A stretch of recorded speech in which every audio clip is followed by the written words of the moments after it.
Why and when you do the first record? Yeah, it was just I made my operation to make these guided flights and to fly somebody with like you in double seater. And I had very good clients. They came every year, and so I'm, this when you are have somebody who is flying behind you. This is a psychological stuff, huh? Because you have to make confidence in him or her, and they have to make confidence for you. And this, I never had a problem of confidence. Why? Because when somebody was low, I took out the air brakes, went lower than him, and took him up, or guided him to a field or airfield, and so that could happen. Uh, anyway, I was with my one of my first clients, or three of my first clients, and so I flew with my LS4, and they flew with the LS4, a Discus, and a LS3 behind me. And so the idea, because there was Mistral, and I said, well, we will try to make 1,000 kilometers out and return in guided flights. And so we started early in the morning, and then we went to the east, near Bolzano, which is north of Trento, far in Italy on the border to Austria. And so we made it. We made 1,000 kilometers with standard class gliders, and that was really amazing, amazing. I made this flight long time before, during the Trans-European. It's a course there. I flew with the Mistral so far, so I knew a little bit, but not really very good. And so that was so encouraging, motivating. I flew with this standard class glider, 1,000 kilometers in strong wind, 100 kilometers per hour.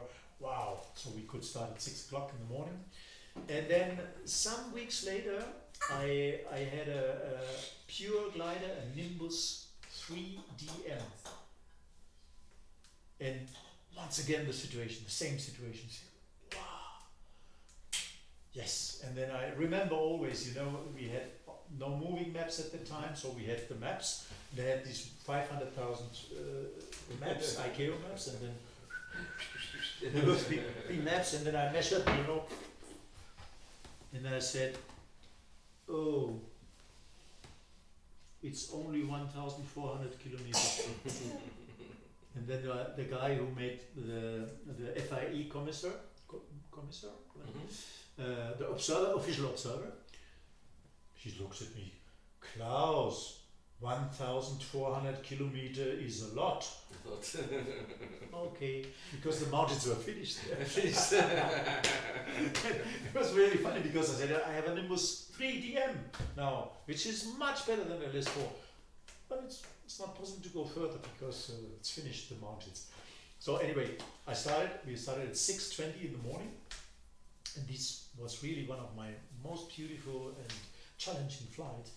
So double seater, one behind, but nobody following. So we started, and it worked quite well. And I went at 1:30, I think I was in the afternoon, I was on my turn point, 700 kilometers from home. And then it was wonderful. The first part was wave, then a little bit ridge part, and then nice cumulus in the Dolomites. Probably the Dolomites with paragliding. And then, wow, there were 3,600 meters, but cumulus, bang, like that. And then we went just until the rain, you were close to the low pressure system. And I saw there was something looked like cloud. Oh no, mate, this is the seaside. It was the Adriatic Sea, I could see. And then I made the turn point, then I had struggling a little bit, struggling here, struggling there. In total, I lost more or less 3 hours due to bad decisions. Sometimes bad decisions. I had 1.5 meter in wave. I said, that's not enough. Then I went down, had to come back. And I remember always, in Aosta, I was 50 minutes before sunset. I was in 1,500 meters below the south of the airfield. Shit.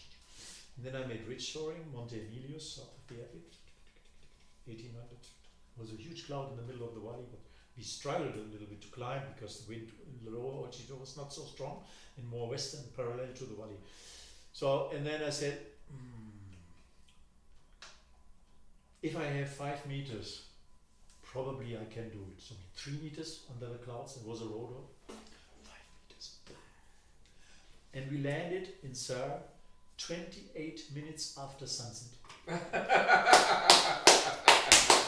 And it was amazing. I couldn't believe it. So the whole night we made barbecue. It was so exciting. It was really unbelievable. That was my first record, and I did not think that it was a record because I didn't want to make a record. I wanted just to make a big flight.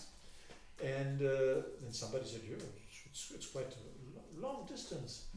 And I said, no, I know in the United States they made on the Appalachian Mountains, they made ridge soaring 1,450 or 500. And then I looked on the register from FIE. I said, but hey, it's a double-seater record. At this time they had the difference between double-seater. And then I asked for that. But the problem was, at that time we had only photos, we had no logger, GPS. And so I made a mistake because I didn't want, the rules in the records is that you fix your camera. And I had my camera just to make the photo. And fixing your camera, and they had a kind of sign before it, just to make a trace, that the official observer was sure that this camera was during the whole flight inside. That you cannot cheat or something like that. And that was the only reason. So the French guy who made the observation, he said, it's clear that you made this flight, but it's not in the rules. And so it was a record, but it was not a record. So it was the best flight in a double-seater at that time. Anyway, it was really one of my most beautiful flights, as well due to the struggling. You know, if it's easy, you come back and say, okay, you will forget it. When it's difficult, and you made it, and you passed through all the difficulties. Wow! I will remember this flight for each mountain that I struggled, and I know exactly where it was, and how it was, and so on. This was absolute fantastic stuff. And so the guided flights, I decided to make a business out of that because I had to live somewhere. I remember always a little bit like you do now. I made an announcement in a journal. Said, okay, you are flying between Mediterranean Sea and Mont Blanc. And the funny thing, there were a lot of people who flew for years here, more than I flew, but they wanted to fly with me because they always were Briançon.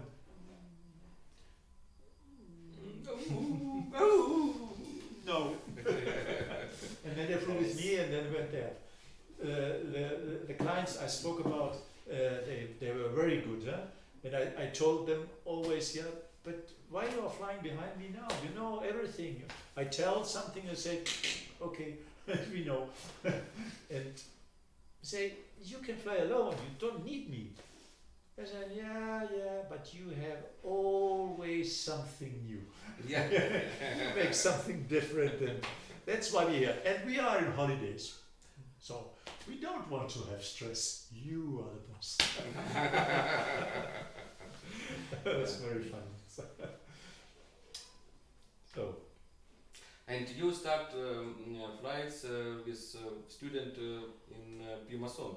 Yes. And after come here. Yeah, because the first time I was in Sisteron, then I went to Vinon, and it was very nice. There I met my girlfriend at that time, and then we went to Pumasson because Pumasson was a little bit better situated near the mountains.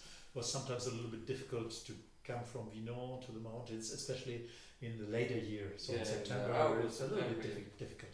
And if not, we know it's a fantastic platform. Anyway, all the airfields here, they have their specialties and they are quite nice. Sisteron, La Motte-du-Caire, which is winch launching, Saint-Lizard, all these airfields, they are good. You cannot say this is, I think with the Mistral we are a little bit better here because we have the mountain, the Alhambra. Barcelonette is quite nice in the September. late year in Barcelona is much more easier to get to high lifts. When we are flying in end of September, so sometimes we have to go to the inversion, but it's a game, you know. So you go, then you are working hard, and then you are finishing on the Monteviso in 4,000 meters, and then you come home, and that's a game. I say always, gliding is a real time game. It's not like in computer and you're sitting there, you're looking at all these stuff that's so interesting and so funny. And after all this year, I think I have around about 30,000 hours now, and I'm still learning. Every day I'm flying, I'm learning something, and I try to understand why it works and what's going on. It's always, sometimes people they think, what, you're sitting in this glider for 6, 7, 8 or 15 hours. What are you doing? Crazy. There's not 1 minute. There was my former idol, which died in 98 years old, Hans Werner Grosse, who had 50 world records. He went all over the world, in Australia and so on. He was a flatland pilot. He did not like the mountains. But he said one time, if you didn't make a decision during 1 minute, you made an error. So you have always to be prospective. You have always to say, okay, I pass by this way or that way, or like you explained with tritons in the flatland, the crop is moving a little bit like that. There's a little breeze here, and there's a little forest, and that is the ridge.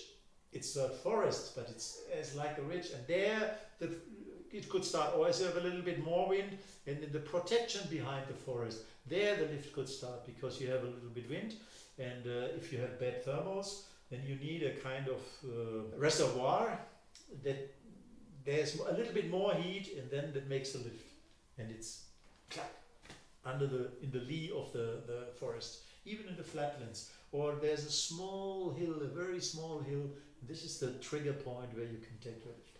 So these are all these little details that you have to be aware, and as well in the mountains, as well in the flatland. So it's a game. And but here is paradise, I think. Yes, I think here's paradise. If you're looking in the whole Europe, you can see very often, nowadays you can see the satellite photo in the internet every day, what I'm doing every day. I'm looking there, wow, where's the wind, where's coming in, could that be interesting? So I have usually 2 or 3 forecasts. I admit that thermals, now I have a lot of other projects, ongoing projects, so thermals is nice to have. And I like it, like we had the other day, because wow, the Northern Alps, Monte Rosa, all these things is so beautiful. And then I have to fly as well, of course. But if it's a little bit thermals, I'm working at home looking for other projects. But when there's wind, I have to fly.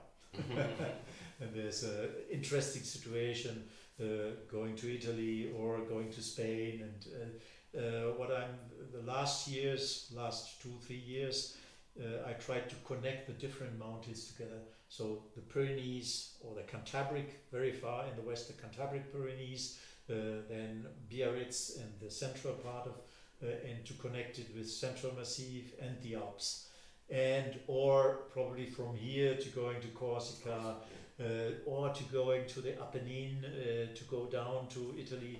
I made a nice flight 1 week ago, I think, and I was just at the southern point of Italy. And then I had to take the motor. There were bad conditions there, but it was the first time that I flew this thing. And the problem is, when you're studying these things, you have to learn. You have to understand how it works. This mountain is there's a very good wave. So we know the Pic de Buer is a fantastic wave. But if you are flying the first time in an area you don't know, it was the same thing in Argentina. So there are some parts which are very easy, and other parts it's difficult. And now, why it's a paradise here? Everything, every skills that I have now, I learned here. Because it's a question of frequency as well. So the reason why I made my school here is the frequency. You have very often good weather. And if you are going in the Northern Alps, they are beautiful. In Austria, there are beautiful mountains. There are very good glider pilots as well. But the frequency is not the same. So here you have a lot of possibilities, a little bit wind from here and there, and there are sometimes isolated mountains. The wave is more complicated than, for example, in Austria, because they have these long valleys and then you can fly 300, 400 kilometers in one trail. Same in Argentina, much bigger mountains, much longer mountains, so you have more possibilities there to make 300 kilometers one. Here it's more difficult. If you want to go to Aosta in waves, so you have to jump one after the other. Sometimes you have west-northwestern wind and you are quite fast. Sometimes you are struggling from one wave to the others against the wind, and that needs a lot of time. And this is more complicated.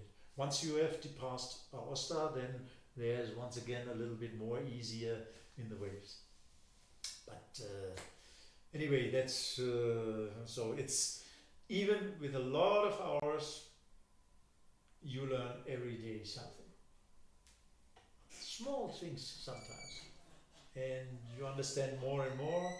Sometimes you forget something, but anyway, so I think gliding is from fantastic stuff from very young age. In Germany you can start gliding with 13 years, 14 years. So it's a wonderful life. If you see your marks on the airfield, it's so great, so fantastic. And the other hand, you can be old.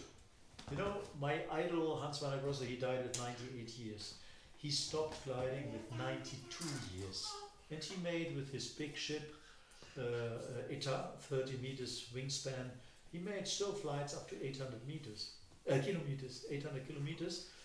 And the funny thing, I made a stage for instructor, and there was a guy from the club of this guy. So, and he told me, you know, Hans-Werner Grosser, is his name, he stopped flying with 92 years. And do you know why? Not because why he felt too old. He had an only safety pilot, that was his wife. She was 25 years younger than him. And she had some problems with the hips, and he could not get in and out of glider. And she said, no, it's good to stop. He would have flown up to 95 or something like that. What I want to say, even for people who wants to start this dream, because it's a dream, with 50 years old, they should do it. Probably they will not learn so fast like a 14-year-old boy or girl, because they do a lot of things intuitive, and the problem is very often with these older people that they make too much, they're working their brain and they think too much, how does it work, instead of feeling. It's feeling. Gliding is feeling, so you see the lift is taking your wings up, and some people, they don't feel that because they are just intellect, and they are too much focused on this thing instead of feeling. It's a little bit like you make a skateboard or something else. You need the feeling, and if you say, okay, I have to think about, no, it's learning by doing, motivation, fun, and then it's going on. And it's going on. And if you need a little bit more time, it's not a problem.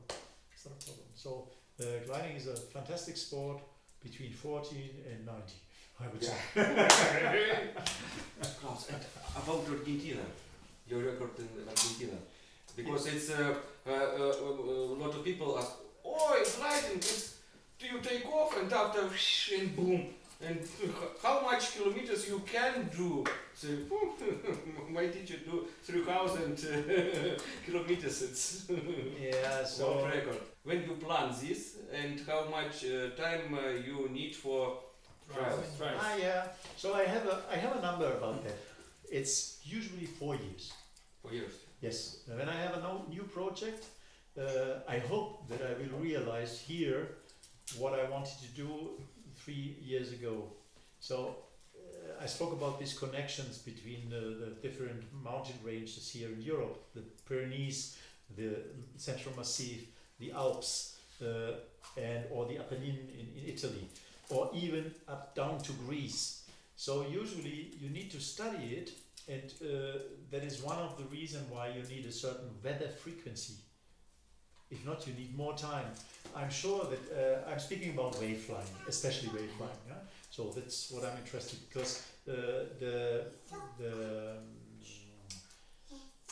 scheme is much more bigger. When you're speaking about wave flying, you're speaking about low and high pressure systems. In thermal gliding, usually you'll fly in a high pressure system, more or less, and there is more local flight. When I say local flight, you are flying in a surrounding of probably 500 kilometers. Yeah? So you can make even 1,000 and more kilometers in flatlands, but there's more or less the limit in a high pressure system, because you go to the bad weather here, you go to the bad weather here, and so on. In a high pressure system like we have on the Atlantic Ocean and in the Mediterranean Sea, you have a low pressure system. So this high pressure leads the wind to the low pressure. The extension is much bigger. So you really fly from a high to the low, or close to the low. And when I made this flight, I spoke about this first record. I was just on the side of the low pressure system, coming from the high pressure system, going back to the high pressure system. So this extension is 700, 800, or even 1,000 kilometers. And so this, what was the question? I forgot the question. In Argentina, how much? The years. So so all these connections I worked. So probably it will pay out in a new flight, interesting flight, that I try and try and try and try. There's a famous pilot from New Zealand, the second one who made the first 2,000 kilometer flight. There was Raylinsky, airline pilot from New Zealand. He made the first 2,000 kilometer flight. That is the reason why we have now a record which is 3 turn points, up to 3 turn points. Because he made 2,000 kilometers, but it was not a record. At that time they had not. And they said, this is unbelievable that you can fly 2,000 kilometers, so we create a record for that. It was done after he made this flight. And Terry Delore, which is an excellent wave pilot as well in New Zealand, and he made then the second, he made a real world record, because he made 3 turn points in 2,000 kilometers as well. And Terry said one time, he was interviewed, he said, yeah, about a record flight, he said, yeah, you need 10 trials to have 1 record. And the question is, in an area where you have enough time or frequency to study, of course, if you have, there are a lot of mountains on the earth where you have Kamchatka, you know, must be beautiful to fly there. Greenland, you have wave there. Sweden, Norway, you have waves there, fantastic. But there is, and I'm coming back to here, there is not the same amount of frequency of good weather, or only training weather, you know, because here you learn, you're flying every day, you will fly a little bit later, and then you can see, okay, there's a little training, and you make all these flights, and then you put this kind of mosaic together. And that's what I really like with flying. You learn always, even if you're getting older